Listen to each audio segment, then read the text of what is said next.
तो दोस्तों क्या आपको पता है हमारा फूड डाइजेस्ट कैसे होता है? कितने जूसीज, कितने एसिड्स इन्वॉल्व होते हैं हमारे डाइजेशन में? फूड ब्रेकडाउन कैसे होता है? नहीं गजब बेइज्जती है। चलिए करते हैं हमारे डाइजेस्टिव सिस्टम को एक्सपोज।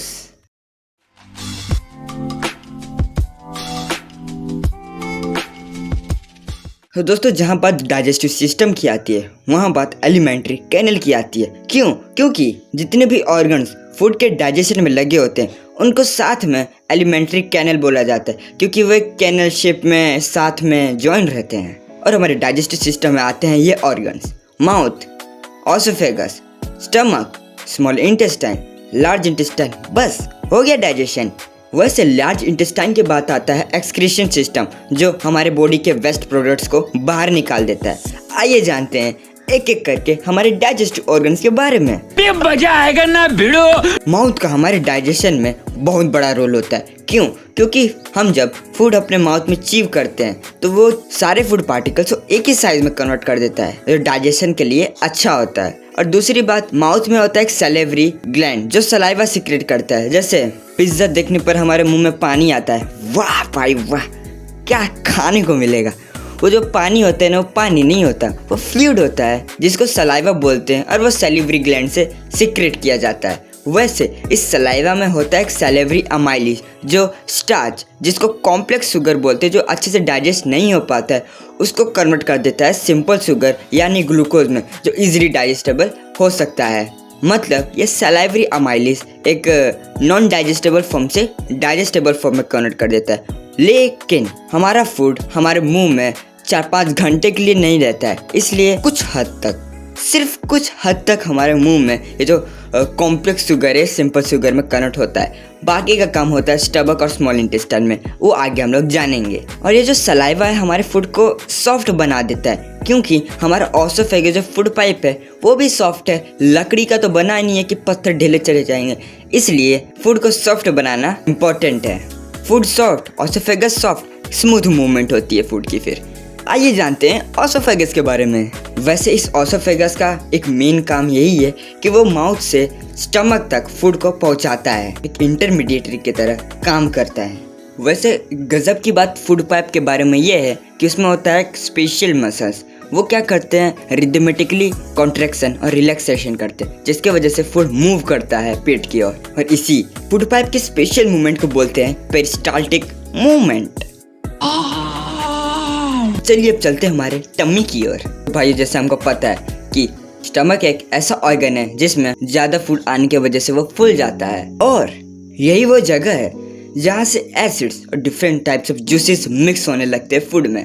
वो कौन कौन सी जूसेस है जो मिक्स होते हैं, आइए जानते हैं। वैसे एक स्टमक में एक गैस्ट्रिक ग्लैंड होता है जो हाइड्रोक्लोरिक एसिड, पेप्सिन और म्यूकस को सीक्रेट करता है। और ये जो पेप्सिन है वो हाइड्रोक्लोरिक एसिड के साथ इंटरकनेक्टेड है। कैसे? आइए जानते हैं। ये जो हाइड्रोक्लोरिक एसिड है वो बनाता है फूड को अल्कलाइन। अल्कलाइन मतलब एसिडिक बनाता है खाने को। वैसे जो पेप्सिन है ये प्रोटीन को डाइजेस्टेबल फॉर्म में कन्वर्ट करता है, लेकिन उसका एक शर्त है, अगर जब तक फूड एसिडिक नहीं होगा तब तक मैं प्रोटीन को डाइजेस्टेबल फॉर्म में नहीं करूँगा। भाई घमंड देख रहे हो इस पेप्सिन का, आकर तो देखो।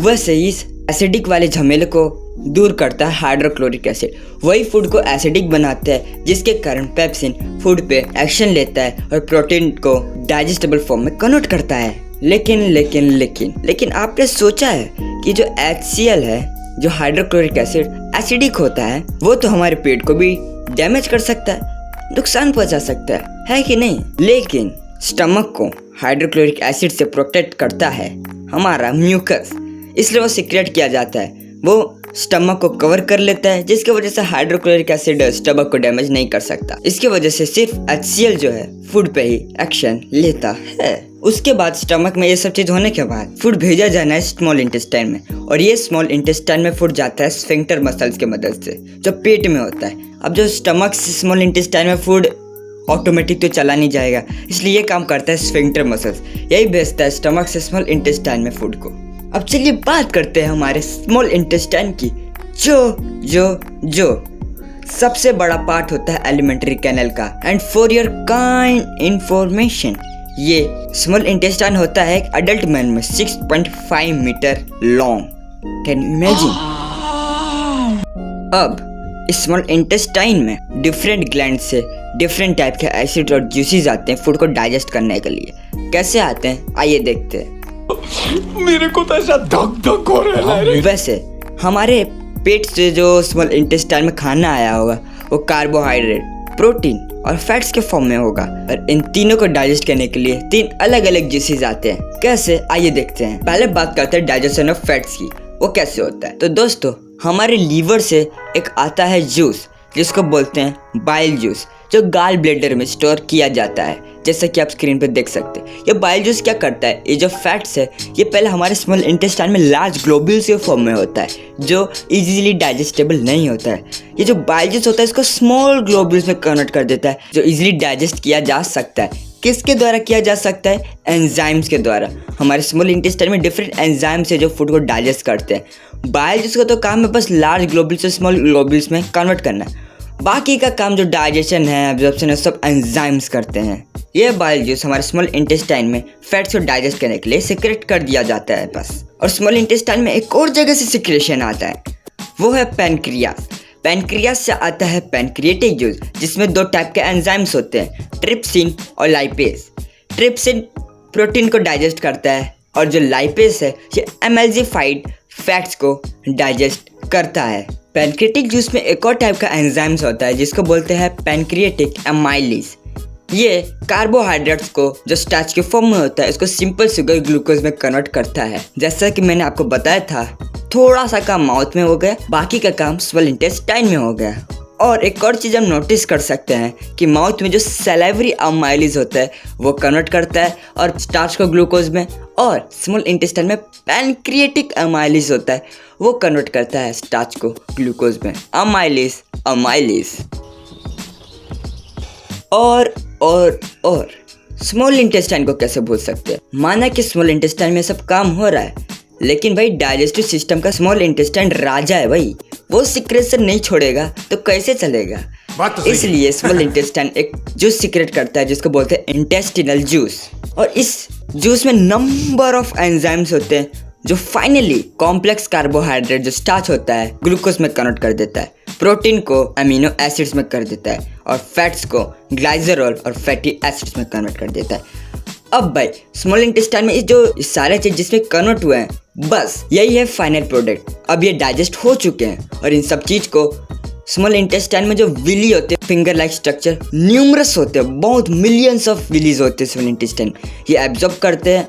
और ये जो विलीज है ब्लड वेजल से एकदम लिपटे रहते हैं, तो ये जो विली फूड एब्जॉर्ब करता है वो डिफ्यूज कर दिया जाता है ब्लड वेजल्स में, और ये ब्लड वेजल्स में एब्जॉर्ब होकर खून में चला जाता है और खून पूरे के पूरे बॉडी पार्ट्स में ये जो फूड है डाइजेस्ट कर देता है।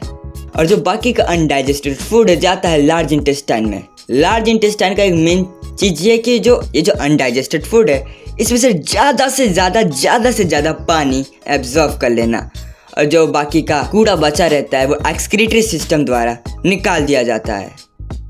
तो बस यह हुआ हमारे डाइजेस्टिव सिस्टम की बात। हमने डाइजेस्टिव सिस्टम को एक्सपोज कर दिया है, आपने जान लिया होगा कि कितने एसिड्स, कितने जूसेस इन्वॉल्व होते हैं हमारे डाइजेशन में, फूड ब्रेकडाउन कैसे होता है, डाइजेस्ट कैसे होता है। मैं आशा करता हूँ आपको ये वीडियो अच्छा लगा। अगर आपको अच्छा लगा हो तो अपने पूरे पावर के साथ सब्सक्राइब बटन दबा दो, लाइक ठोको यार, बेल आइकन जरूर दबा देना। और मिलते हैं अगले वीडियो में जिसमें हम लोग कर रहे होंगे हमारे सांसों को एक्सपोज। तब तक के लिए टेक केयर, बाय बाय।